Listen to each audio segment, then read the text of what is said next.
Beleza, gravando. A apresentação tá aparecendo aí para vocês? Acho que tá, né?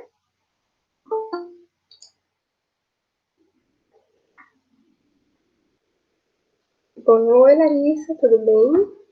Tava falando aqui para as meninas, já coloquei para gravar a aula.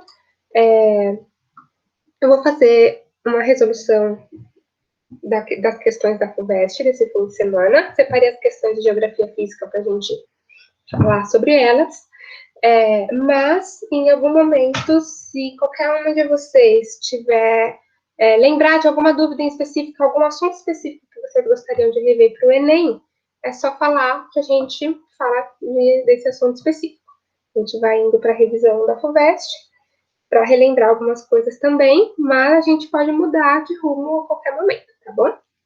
Então, vamos lá. Ok, aí, resolução FUVEST, Geografia Física, se der tempo, exercícios do Enem, que eu acho importante a gente ver um pouquinho de Enem também, né? Já que a prova é este fim de semana. Eu estava bem confusa, né, para ser sincera. Eu ouvi no rádio uma notícia de que tinha sido adiado, mas aí depois eu vi que é só no Amazonas. Tá bem confusa essa questão, né, do adia ou não adia o Enem. Acho que até amanhã é bom a gente ficar atento, ver se acontece mais alguma coisa, mas, a princípio, Enem esse fim de semana. Ai, que fase difícil, né? Um vestibular atrás do outro. Mas vamos lá. Então, questão de geografia física da FUVEST 2021. Primeira questão lá de geografia física do caderno que eu peguei era essa aqui, sobre projeções cartográficas. Se vocês não estiverem me ouvindo bem, vocês me avisam também, beleza? Bom, projeções cartográficas, e aí a questão traz 3 mapinhas, 3 projeções cartográficas, 3 delas, as 3, inclusive, que a gente viu em aula, lá na nossa aula de cartografia, no começo do ano passado, já, né? Mas ela é básica, assim, essa questão. Ela mostra as três diferentes projeções cartográficas e pergunta o que é correto afirmar sobre essas 3 projeções. Então, vamos lembrar o que é uma projeção cartográfica. A projeção cartográfica, ela é uma forma matemática, né, por assim dizer, que vai transformar o que a gente tem no planeta esférico para um plano. Então, a gente pega a Terra, que é redonda, e pega o que tem na superfície dela e transfere isso para um pedaço de papel plano. Mas como que a gente transfere de uma forma que fique legalzinho? Porque imaginem a gente pegar um bombom, uma bala redonda, uma trufinha, sei lá, que ela é toda redondinha e o papel vem todo enroladinho.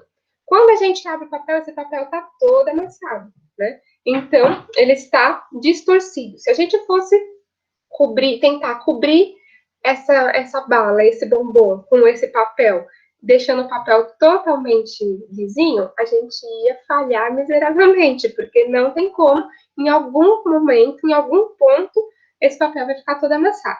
E aí as projeções cartográficas elas são formas matemáticas de desenhar, né? Por quê? Elas são feitas de forma a tentar deixar as coisas o mínimo distorcidas possível, mas é impossível não ter nenhuma distorção, tá? Porque é impossível a gente colocar um papelzinho em volta de uma bala sem o papel ficar amassado, beleza? Então, as projeções cartográficas sempre têm distorções.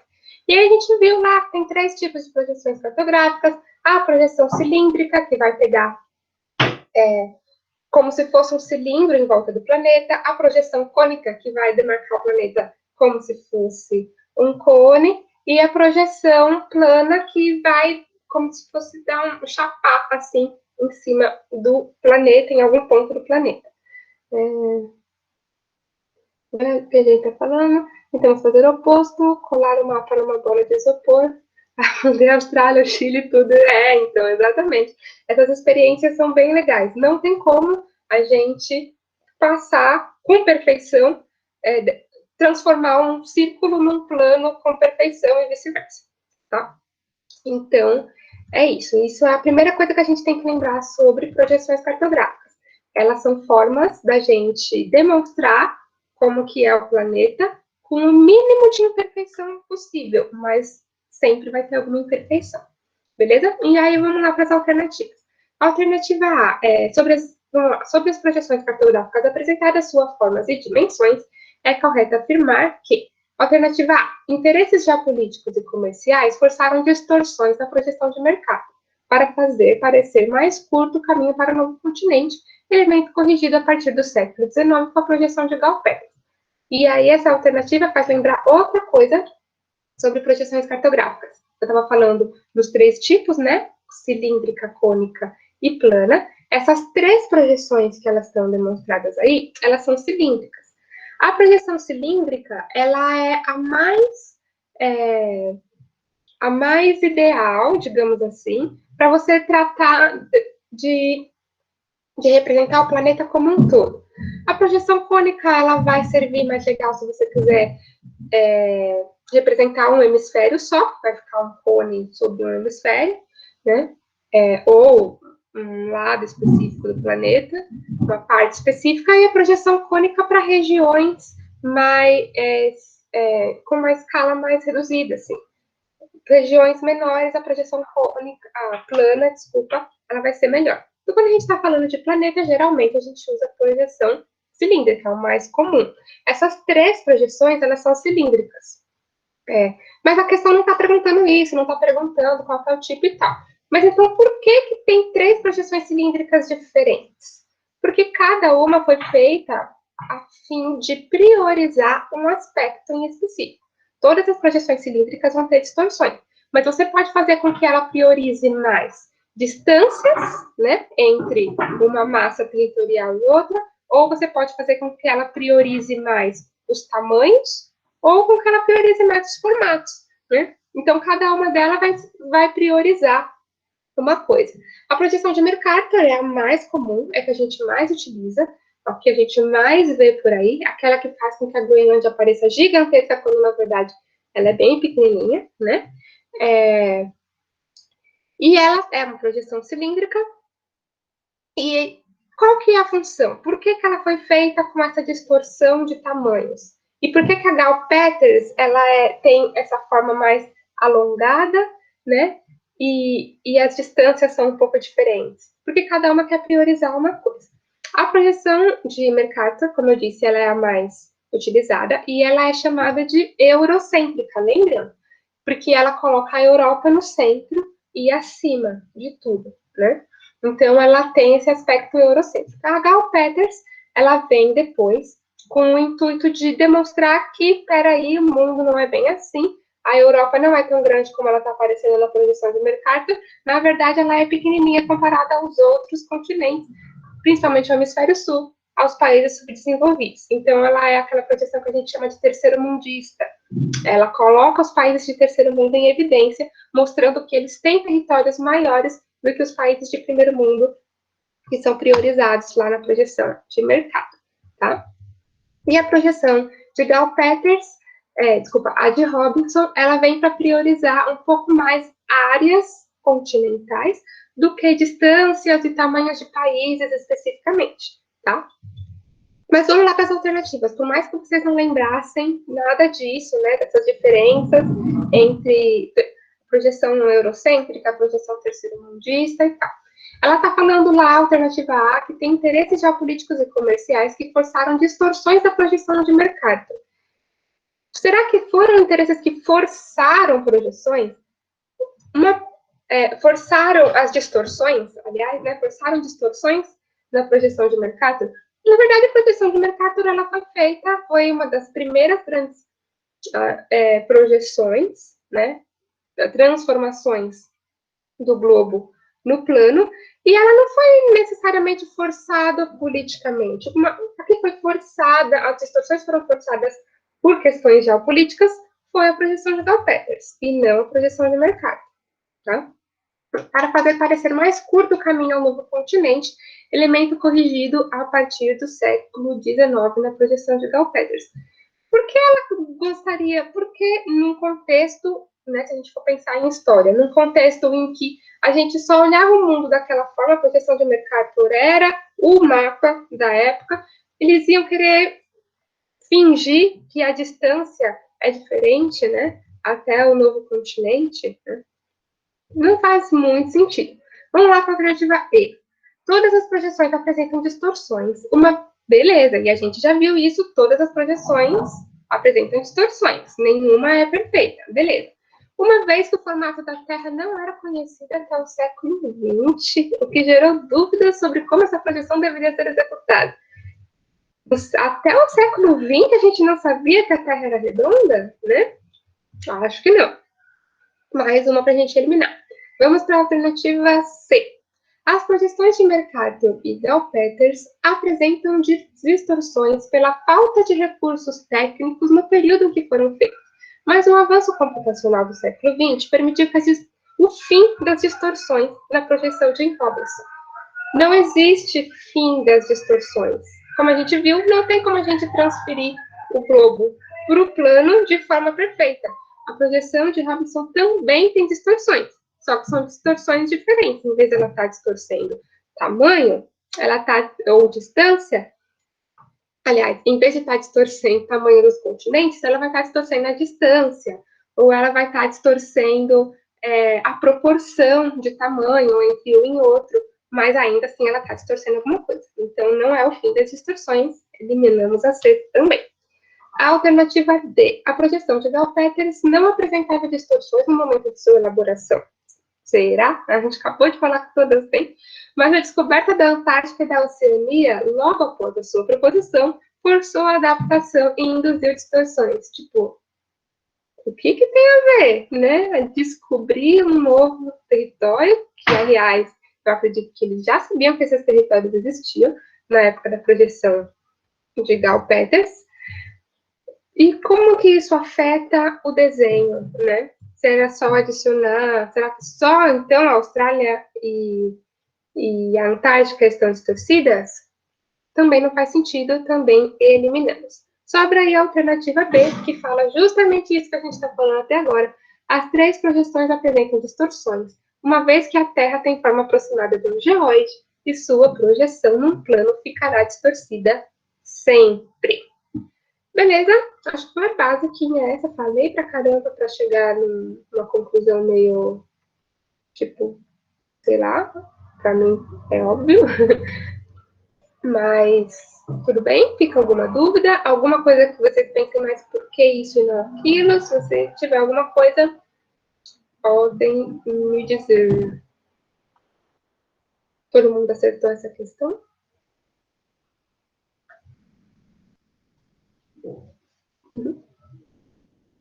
Beleza. Bom, então, vamos para a próxima. A definição de geóide. O geóide, ele é uma forma irregular, né? Geo é terra, né?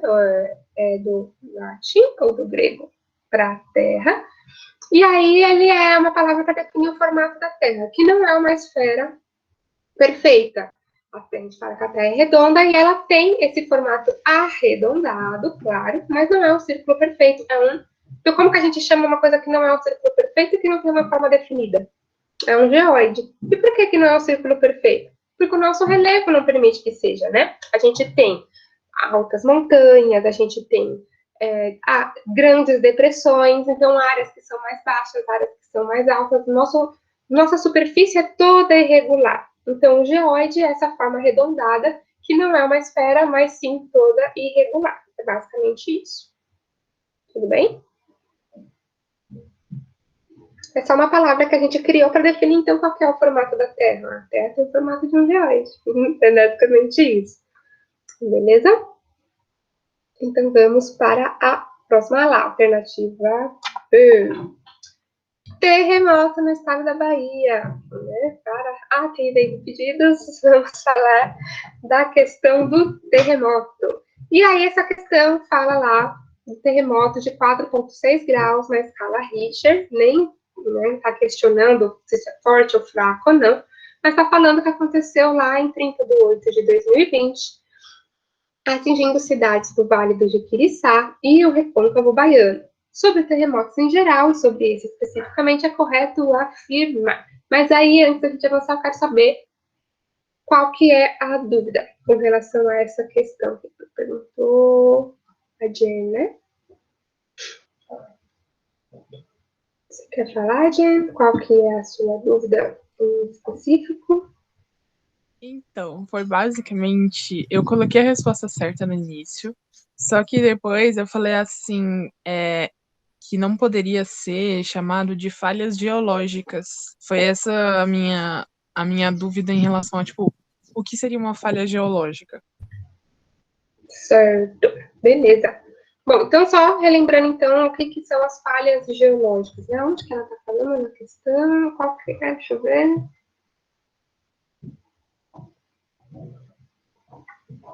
Certo.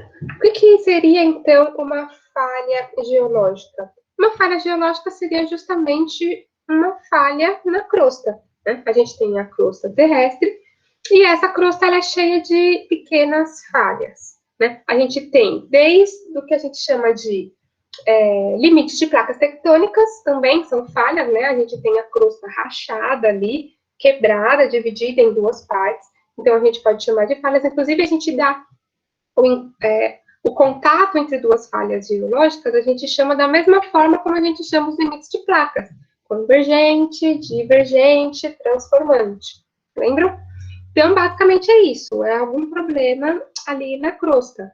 E essas falhas geológicas, elas são propícias a gerar terremotos, porque os terremotos, o que eles são? Os terremotos, os abalos sísmicos, eles são justamente um tremor causado na crosta, porque alguma coisa aconteceu ali, alguma quebra de algum pedaço da crosta lá no fundo da crosta, ou um alívio de pressão do magma que está passando lá embaixo, ou então placas que estão convergindo ou se separando, alguma coisa que vai fazer com que aquela crosta trema de alguma forma. Então, isso vai gerar um terremoto, um abalo sísmico. A alternativa certa aí, de fato, é a alternativa B. São gerados em razão da presença de falhas geológicas e seu estudo traz conhecimento da geologia do território brasileiro. Então, aonde a gente tem falhas geológicas, aonde a gente tem alguma coisa errada ali na crosta, uma parte dela que está quebrada, uma parte dela que está se movimentando de alguma forma, então a gente vai ter esse tremor, a gente vai ter ocorrência de terremoto. E pode ser desde tão fraquinho que a gente nunca vai sentir, até terremotos muito mais fortes, dependendo aí do grau de impacto que essa crosta sofreu por essa falha, por essa quebra, por esse alívio de pressão, por esse encostar ou se separar e tal. Ou qualquer coisa que esteja acontecendo aí nessa rachadura da crosta, digamos assim. Por que não são as outras alternativas? Por que não é a alternativa A? A alternativa A: são gerados por intrusões e maremotos, cuja violência durante as movimentações provoca fissuras na superfície. Ele está falando especificamente de intrusões que seriam magma entrando na crosta ou maremotos, mas na verdade o maremoto ele é também um terremoto que acontece no oceano, na crosta oceânica, né? E a gente chama de maremoto porque ele está acontecendo num lugar distante e que não vai necessariamente afetar quem está aqui na superfície. E são esses maremotos e intrusões que se movimentam e provocam fissuras, ou as fissuras, de repente, já estavam lá, e porque essa fissura se movimentou de alguma forma é que teve terremoto, né? O que vem antes?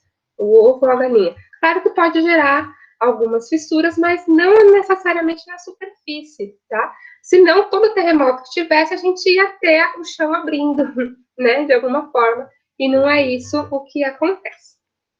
Por que não seria a alternativa C?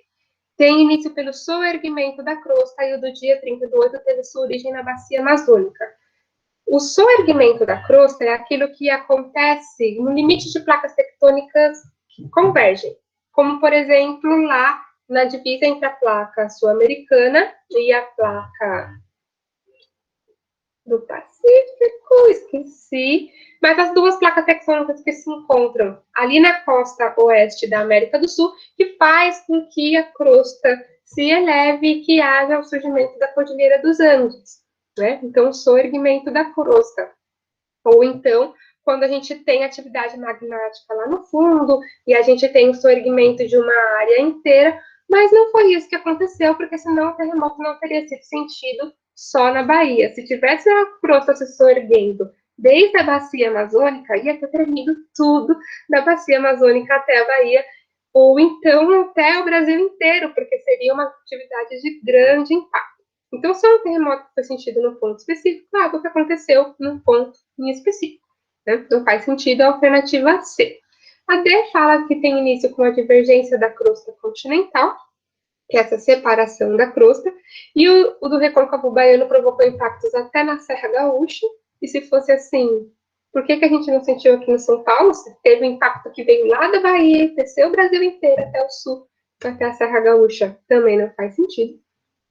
E aí, fala que eles são gerados pela abertura de falhas, importante para o conhecimento do núcleo do planeta explorado na região.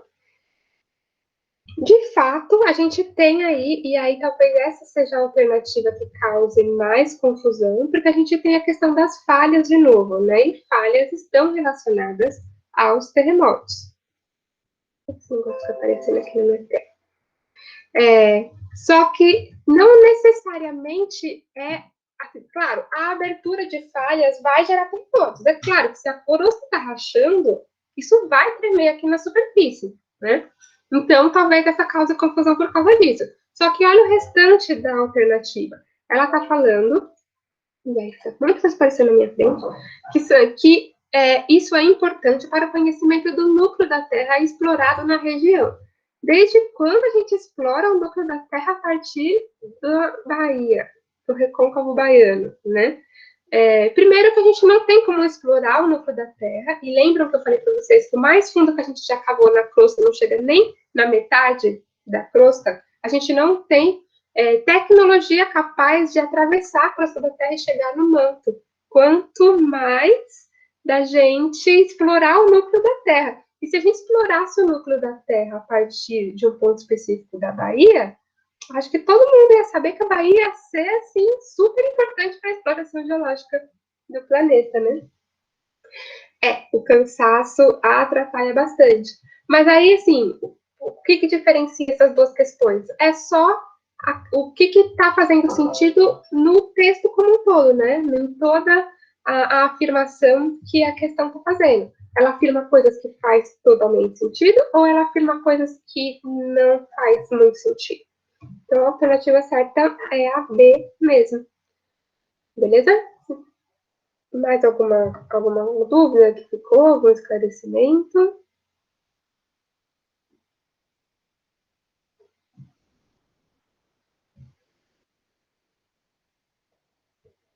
Beleza, então. Certo. Então, vamos para a próxima. A próxima é sobre o aquífero Guarani. E aí ela traz um textinho e traz um monte de alternativa enorme, só para deixar a gente cansado. Gosto mais do Enem do que da FUVEST, porque o Enem é um pouco mais objetivo, muitas vezes, né, nas alternativas. Mas vamos lá. O sistema aquífero Guarani abrange parte dos territórios da Argentina, ele está descrevendo, né? Possui um volume acumulado de 37 mil quilômetros cúbicos, a área estimada de tanto. Na parte brasileira, ele estende-se por 8 estados, e aí ele quer saber, ele está só fazendo um blazinho sobre o aquífero Guarani, e quer saber o que você sabe mais sobre o aquífero Guarani, além do que esse textinho está falando. Então, vamos lá. Sobre aquíferos, no geral, nem está falando especificamente do Guarani, e seus usos para atividades humanas, é correto afirmar. Mas é legal que ele falou do aquífero Guarani, porque o aquífero Guarani, ele é utilizado para abastecimento humano, e a gente viu isso na nossa aula sobre aquíferos. Tem algumas cidades do interior de São Paulo que elas são quase todas abastecidas pelo próprio aquífero Guarani, quando não outros aquíferos. Então, a gente utiliza aquífero para esse fim também. Inclusive, a gente tem essa preocupação de não poluir o solo para não poluir os lençóis freáticos, que são o que a gente chama hoje de aquíferos, porque essa água do aquífero é usada por a gente de alguma forma. Se a gente não usasse a água de aquífero, para que a gente ia se preocupar com a poluição dos aquíferos, com a poluição do solo que pode ir poluição lá para o lençol freático, né? Então, vamos lá. Alternativa A. Ocorrem informações geológicas que contêm água em quantidades significativas que se movimentam no seu interior em condições naturais, permitindo seu uso para abastecimento público em instâncias turísticas de águas minerais termais. Até aí, está fazendo bastante sentido essa alternativa. Vamos deixar ela aí em stand-by. Ela não falou nada que tenha me incomodado. Ela não falou nada que eu pensei, mas será que isso faz sentido para vocês? Tem alguma coisa nessa alternativa que te deixou em dúvida? Será que isso realmente faz sentido? Né? Se tiver, vocês podem me dizer. Está falando que ocorrem informações geológicas, e a gente viu realmente que os aquíferos, eles não ocorrem debaixo das rochas, mas sim dentro das rochas. Inclusive, a gente falou até de rochas sedimentares, que são rochas mais propícias para aquíferos, porque elas têm mais espaço entre um grãozinho e outro, elas têm mais poros, e são nesses poros que a água fica, né? Bom, vamos lá, alternativa B. Consistem em reservatórios de águas superficiais formados a partir de processos de vulcanismo e tectonismo. Não lembro, então vamos seguir.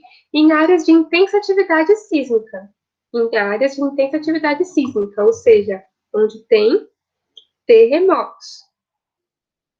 Ele está falando que o aquífero Guarani, lá no texto, se estende por 8 estados. A gente tem intensos terremotos, intensa atividade sísmica, terremoto o tempo todo. Nesses estados todos que ele está falando, né? A gente já pode tirar por aí. As partes de instâncias turísticas da alternativa A, instâncias turísticas vão ser essas áreas em que a água do aquífero vai ser usada para algum fim, tipo balneários, termas, esses lugares em que você vai para nadar numa água limpinha ali, gostosinha, né? A água atraindo turistas. Bom, mas voltando lá para a alternativa B, tá falando de intensa atividade sísmica. Tá estranho isso aí de atividade sísmica. Eu nunca vi falar de terremoto o tempo todo aqui no estado de São Paulo, e o aquífero tá aqui, né? Bom, seus fluxos são passíveis de uso na produção de energia geotérmica, obtida por meio do calor proveniente do interior do planeta. Também não lembro disso, mas a atividade sísmica com certeza não me convence. Então, por aí, já daria para a gente eliminar a alternativa B. C. Os aquíferos apresentam volumes de água de grandes proporções, e apresenta mesmo, o texto está falando do aquífero Guarani. Contudo, os custos de bombeamento e tratamento inviabilizam a sua utilização e seu uso para atividades humanas, limitando-se atualmente à dessedentação animal. Mas, pô, se o aquífero está lá, debaixo da superfície, como é que a gente não consegue bombear ele para a gente usar, mas a gente consegue fazer os animais beberem essa água? Tá estranha essa questão aí, essa alternativa aí também. Achei ele esquisita, vou deixar ela de lado. A alternativa D. Os aquíferos são formados pela ação dos ventos que acumulam areia na superfície. E aí, essa alternativa, ela confunde, porque quando a gente fala de vento acumulando areia, a gente pensa em rochas sedimentares. E rochas sedimentares têm tudo a ver com o aquífero. Mas vamos seguir lendo. Facilitando a infiltração e acúmulo de água nas camadas mais profundas.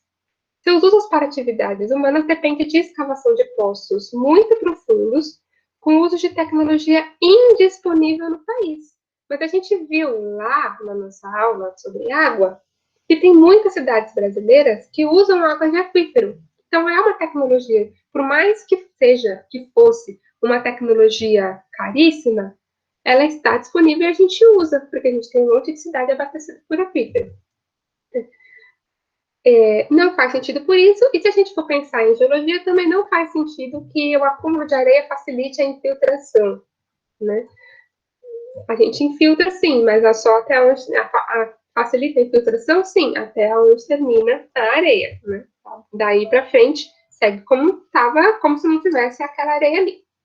E a alternativa E, os aquíferos estão em profundidades que impossibilitam seu uso para atividade humana.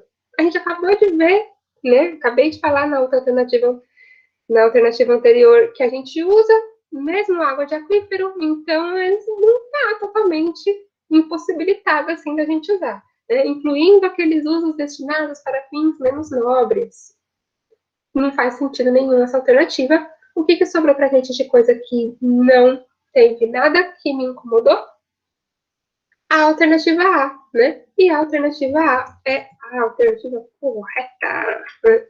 Ocorrem formações que contêm água em quantidades significativas, formações geológicas, então água dentro da rocha, que se movimentam no seu interior. De fato, quando a gente usa muito água, e aí entra mais uma questão ambiental, mas a questão da escassez de água em aquíferos também é relevante, né? Se a gente pensar que a gente tira muita água do aquífero, a água vai rebaixando, e a gente viu um pouco isso sobre Cidade do México, inclusive, não sei se vocês se lembram, na Cidade do México, capital do México, eles usam muita água dos aquíferos que eles têm lá, e a cidade, aos poucos, foram percebendo que a cidade está se rebaixando, né? Por quê? Estão tirando aquela água ali do fundo e o resto em cima vai se rebaixando, porque a gente está tirando o que tem ali embaixo, certo?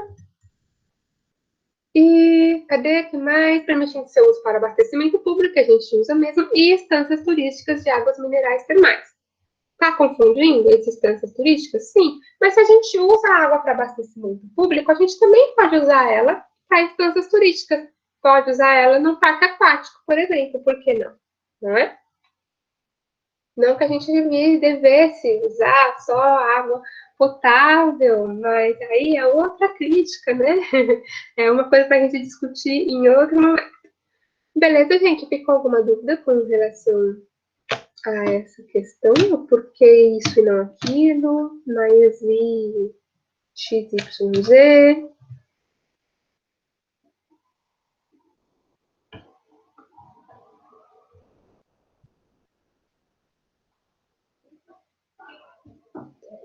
Podemos prosseguir?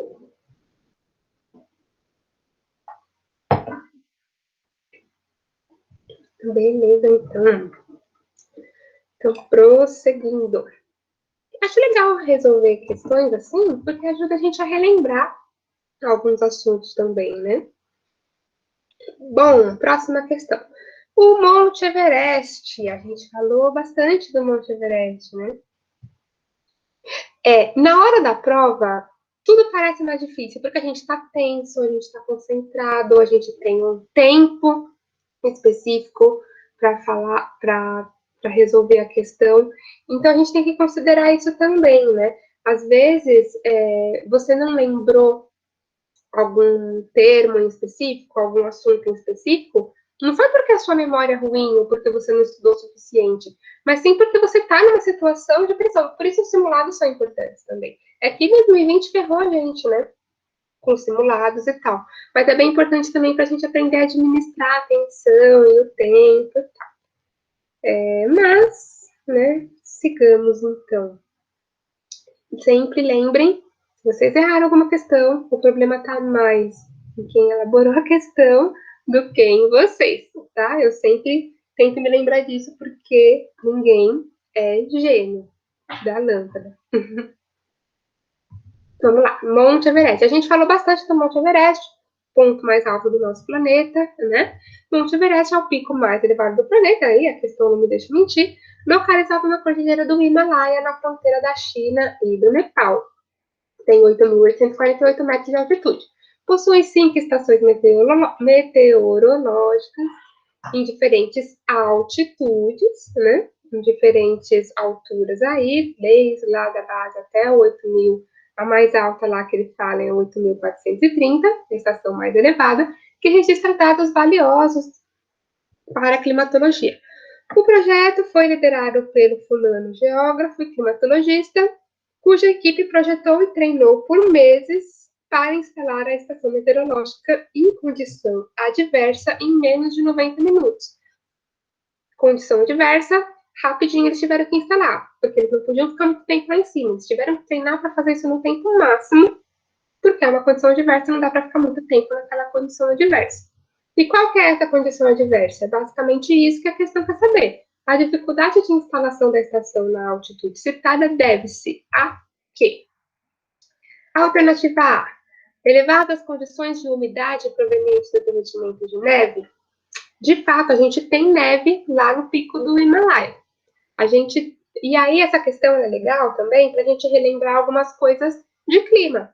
A gente tem as diferenças climáticas no planeta acontecendo tanto por causa de latitude, lembra? Latitude de variação de norte a sul. A gente tem na linha do Equador latitude zero, baixas latitudes, porque está próxima da latitude zero. A gente tem áreas mais quentes, e conforme a gente vai indo para os polos, a gente tem áreas mais frias. É só lembrar, né? Papai Noel vive na neve, lá no Polo Norte, Pinguim vive na neve lá no Polo Sul, então nos polos a gente tem regiões mais frias, no meio, onde a gente tem, por exemplo, a floresta amazônica, a gente tem regiões mais quentes. Mas a gente também tem uma diferença com relação à altitude, né? E aí aquela diferença entre latitude e altitude. A altitude vai se referir à altura com relação ao nível do mar. O pico do Everest está na altitude de 8.848 metros de altura. E a gente viu que quanto mais alto, mais frio. Por que a gente tem, no nosso imaginário mesmo, historinhas que a gente vê neve no topo das montanhas? Por que o Everest, apesar dele estar ali na fronteira da Índia, que é um país quente, a gente tem neve lá no topo dele? Porque quanto mais alto, mais frio. Por quê que é mais frio? E aí, vocês se lembram por que quanto mais alto, mais frio? Não é só porque venta mais, ou porque é mais frio mesmo, mas porque a gente também tem menos ar, né? Quanto mais alto, mais rarefeito o ar. Por que quando os jogadores da seleção, ou mesmo de qualquer outro time, que vai jogar, sei lá, pela Libertadores, por exemplo, ou um amistoso da seleção, e eles vão jogar lá na Bolívia, no Equador, em lugares em que a gente tem cidades lá em cima da Cordilheira dos Andes. E aí, não sei se vocês já viram isso, mas aí sempre tem comentários de que a seleção brasileira fica prejudicada porque o ar é diferente em altas altitudes, né? A gente tem lugares mais altos, a gente tem menos ar, a seleção tem dificuldade, os jogadores têm dificuldade para respirar, tem aquele lance dos bolivianos mascarem folha de coca para respirar melhor em altitude. Vocês já devem ter ouvido comentários como esses em algum momento da vida de vocês. Então, a gente tem ar mais rarefeito. Como a gente tem menos ar, a gente tem menos moléculas sendo aquecidas pelo calor do sol. Por isso também é mais frio. Então, quanto mais alto, mais rarefeito o ar. Quanto mais alto, mais frio. E aí, a alternativa A fala que a gente tem condições de umidade proveniente do derretimento de neve. Mas se tem neve derretendo lá no topo da montanha, não quer dizer que é porque esquentou? Como é que a neve vai derreter se tiver frio o suficiente para nevar? Esquisita essa alternativa, eu eliminaria ela só porque ela não está fazendo sentido para mim. Mas se ela fizer sentido para vocês, vocês me falam e a gente tenta entender por que faz sentido e por que não. Vamos lá. A alternativa E, vamos pular para E. Deve-se à elevada pressão atmosférica que produz ventos intensos nessa altitude. E aí também é legal para a gente relembrar a pressão atmosférica. A gente tem... o que é a pressão atmosférica? É a pressão, o peso que todo o ar da atmosfera está fazendo em cima da nossa cabeça. Né? Então, quanto mais baixo a gente está, lá no nível do mar, mais ar a gente tem em cima da nossa cabeça. Quanto mais alto a gente está, menos ar a gente tem em cima da nossa cabeça. Então, onde que a gente vai ter mais pressão atmosférica? Onde que a gente vai ter mais força agindo em cima da nossa cabeça? Nas partes mais baixas ou nas partes mais altas? Né? Nas partes mais baixas a gente tem mais pressão. Então, a elevada pressão atmosférica ela está mais relacionada ao nível do mar do que as altas altitudes. Então, é uma mentira falar que a gente tem alta, elevada pressão atmosférica lá em altitude. A gente tem menos pressão atmosférica. Por isso que o ar é mais rarefeito, né? Por isso que a gente tem mais dificuldade de respirar. Inclusive, fica a dica para vocês assistirem, tem um filme na Netflix que chama A Escalada. É a história de um cara que subiu o Everest, e aí tem toda essa questão dele adaptando com a diferença do ar de pressão e tal, né? Fica a dica para vocês assistirem. A alternativa B, ocorrência de chuvas intensas que aumentam os riscos de avalanche. A gente também viu sobre clima de altitude, quando a gente viu diferenças climáticas do planeta, a gente viu que tem um clima específico, que é o clima de altitude, de lugares mais altos, que ele é mais frio e também mais seco, né? Então, tanto é que a gente tem neve, né? A neve, ela é precipitação, né? Ela acontece porque tem umidade caindo ali, mas não em forma líquida, né? A gente tem na forma de neve, que é sólida, neve, nem sei. Estava pensando nisso hoje, né? A diferença de status e matéria, mas deixa eu parar de brisar. Então, a gente não tem chuvas intensas em lugares muito altos, muito menos no pico do Everest. Claro que a gente pode ter avalanches, porque tem muita neve, mas a gente não tem precipitação em forma líquida. A gente tem precipitação em forma de neve, beleza? A alternativa D, uso dias mais curtos nessa altitude que reduz o brilho solar. Então, eles teriam que fazer 90 minutos, porque senão ia ficar escuro. Mas o que tem a ver, tem realmente a ver quantidade de luz solar com a altura? Essa questão, ela tá aí para, essa alternativa, ela tá aí para confundir, porque o que altera a variação de luz solar não é a altitude, mas sim latitude. Lembram? Lá nos polos a gente tem, por exemplo, o sol da meia-noite, dias em que o sol não se põe no verão, ou no inverno, dias que o sol não nasce, né? A gente tem uma grande diferença de variação de luz solar quanto mais longe da linha do Equador a gente está. Mas não é a altitude que vai afetar, não é a altura com base no nível do mar, mas sim a latitude. Ela está aí para confundir. Ela está errada, não tem nada a ver os dias serem mais curtos por causa da altitude. E a alternativa C, as temperaturas reduzidas e a baixa concentração de oxigênio nessa altitude. E é isso que a gente está falando desde o começo. A gente tem lugares mais altos, quanto mais alto, mais frio, e quanto mais alto, mais rarefeito o ar. Então, a gente tem temperaturas reduzidas e baixa concentração de oxigênio, porque a gente tem menos ar, menos moléculas de ar naquela altitude, por uma questão da altura da nossa atmosfera mesmo. Beleza? Alternativa certa, alternativa C. Certinho, gente? Fica alguma dúvida? Alguma coisa que vocês não concordam?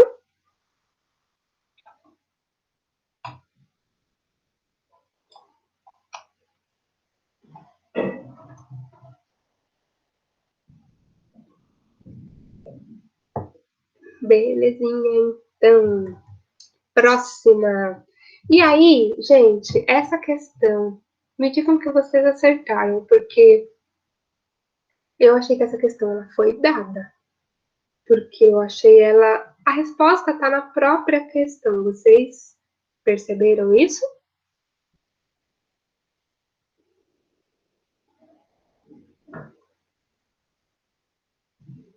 Ela é uma questão de basicamente leitura de mapa. Se você olhar para o mapa, a resposta está ali, né? Não tem muito o que discutir. A resposta está no mapa. E você pode até relacionar um mapa com o outro. A questão vem falando lá, né? A questão estava falando lá sobre as jararacas, as serpentes brasileiras, com ocorrências registradas na mais extensa faixa do Brasil, relativa a diferentes biomas. E aí, de fato, o mapinha ali da esquerda, ele está mostrando os diferentes biomas.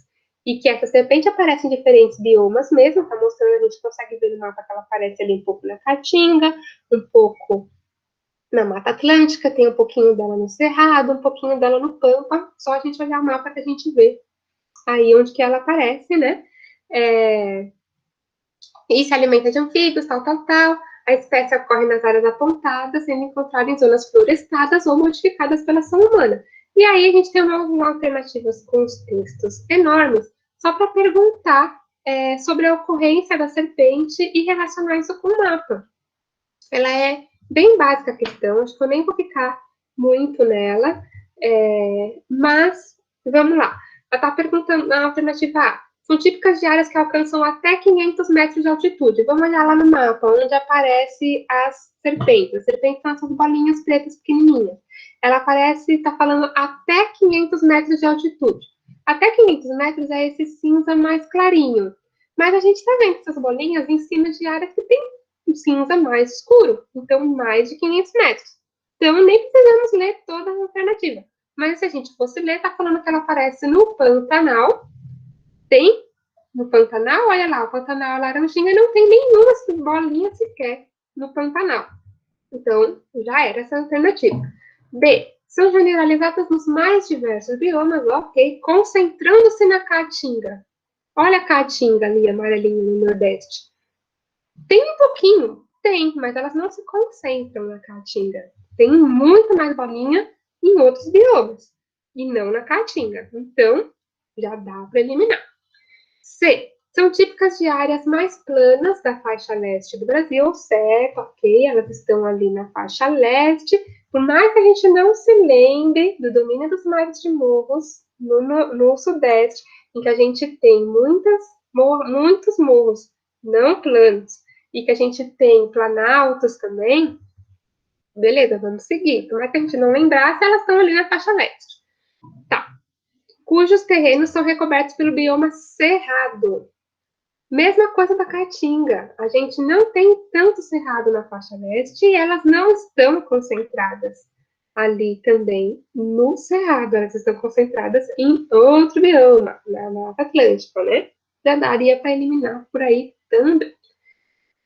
Não precisava nem chegar lá na parte da ocupação humana que atrai ratos e, consequentemente, atrai jararaca, mas enfim. Possuem área de... Alternativa D. Possuem área de ocorrência restrita ao bioma Amazônia. Não tem um ponto sequer na Amazônia. Já dá para eliminar também. Sobra aí a alternativa E. São típicas da Mata Atlântica. De fato, elas estão ali, ó, onde a gente tem o domínio da Mata Atlântica. Podendo ocorrer também em áreas como Pampa Cerrado e Caatinga, olha para o mapa, ela não está mentindo, e ocupar terrenos que alcançam até 1.000 metros de altitude, vamos olhar para o mapa, não está mentindo também, a gente tem ali, onde tem um cinzinho escuro, não tão escuro como a gente tem lá na divisa do Brasil, com as Guianas, com a Venezuela lá em cima. Né? O bioma Mata Atlântica encontra-se atualmente ameaçado pela ocupação humana, e é o mais ameaçado mesmo, é onde a gente tem as maiores cidades do Brasil. Então, a alternativa E, essa questão, como eu disse, a resposta estava no mapa, não tinha nem muito o que ficar pensando nas alternativas, porque era só olhar para o mapa que a resposta estava lá. Vocês sentiram isso também? O que vocês acharam dessa questão?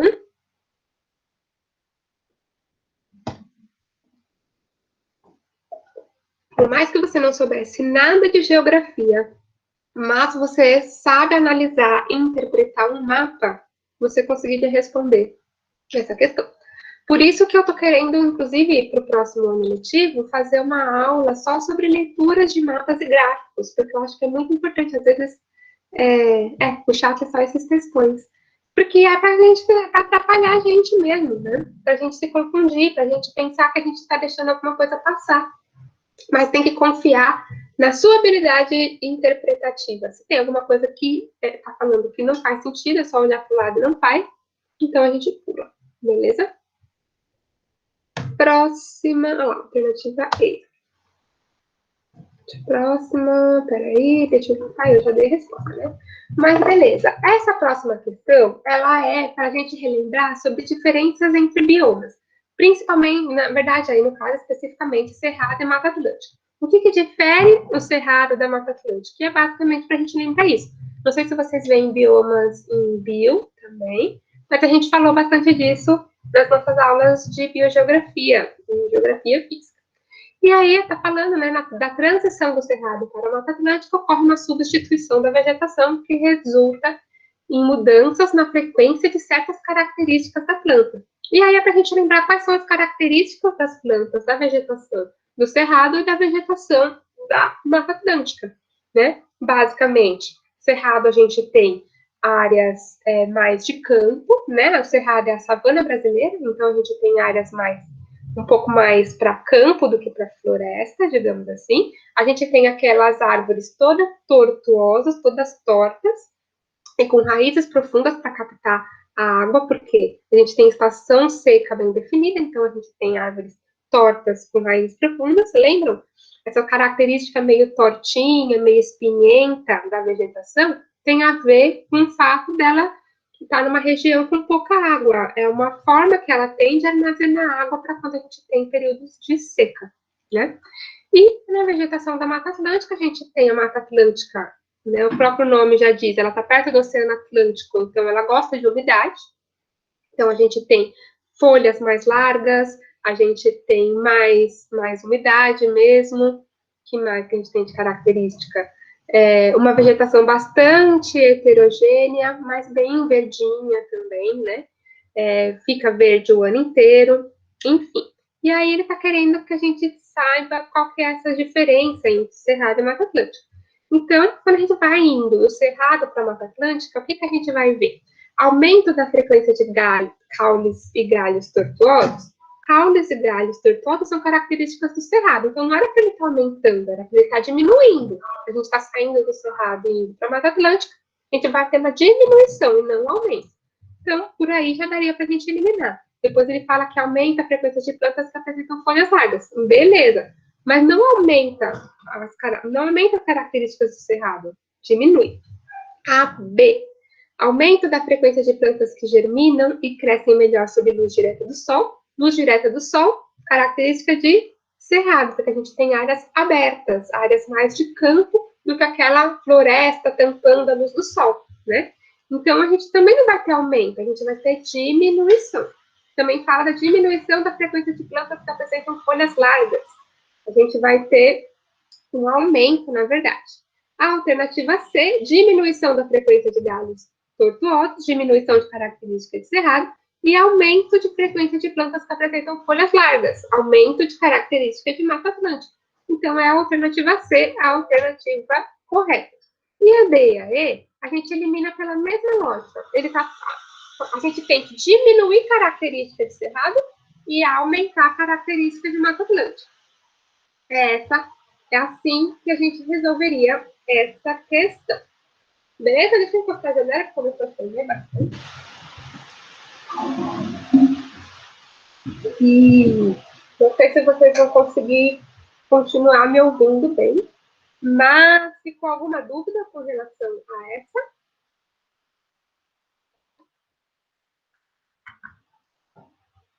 Vocês lembraram as diferenças de Cerrado e Mata Atlântica para responder a questão? Conseguiram se lembrar?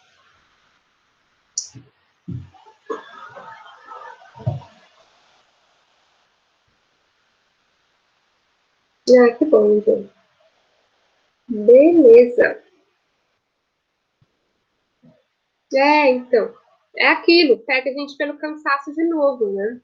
Eu mesma respondendo essa questão, eu tive que olhar lá no enunciado umas 2 vezes para lembrar de qual para qual que ele estava falando mesmo, né? Então, pega a gente pelo cansaço também. Beleza, aí eu tinha colocado mais umas 2 ou 3 questões do Enem do ano passado, para a gente só responder e relembrar alguma coisa, mas como já acabou o tempo da aula, não vamos resolver. Eu só vou mostrar para vocês como elas são basicamente diferentes. Vocês viram, né, nas questões da conversa, a gente tem um pouco mais de interpretação, de ficar pensando um pouco mais, né, e relacionando as informações, fazendo com que as coisas façam um pouco mais de sentido. Eu tenho percebido que nos últimos Enem, as questões estão um pouco mais objetivas, pelo menos as de geografia física. Elas estão um pouco mais. Objetivo mesmo, quer saber se você se lembra conceitos ou coisas específicas, né? Essa questão aqui fala das regiões áridas e semiáridas, e ele quer saber por que a gente não tem uma área mais desértica, mais árida, aqui na mesma latitude que a gente tem outras aqui. Por que no Brasil a gente tem esse buraco, né? E aquilo que a gente falou já, das chuvas da Amazônia que vem para São Paulo, por exemplo, né, do norte para o sudeste, por causa do movimento da massa de ar, e ele quer saber por que a gente tem isso. A resposta seria a influência da umidade das florestais. Então, a gente tem áreas florestais trazendo umidade, então ele quer que você lembre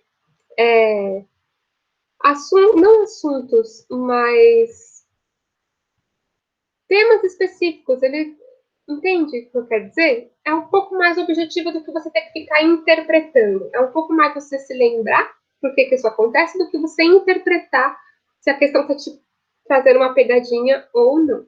Eu espero que esse ano prossiga dessa forma, né? Outra questão aí, mesma coisa. Ele está querendo saber sobre a Pangeia, né? Ele não fala com essas palavras, mas essa imagem que ele traz é a imagem lá da Pangeia, de quando todos os continentes estavam juntos numa coisa só. E ele quer saber por que isso não está mais assim. Basicamente isso. É para a gente lembrar conceitos-chave, coisas específicas, não é para a gente ficar interpretando.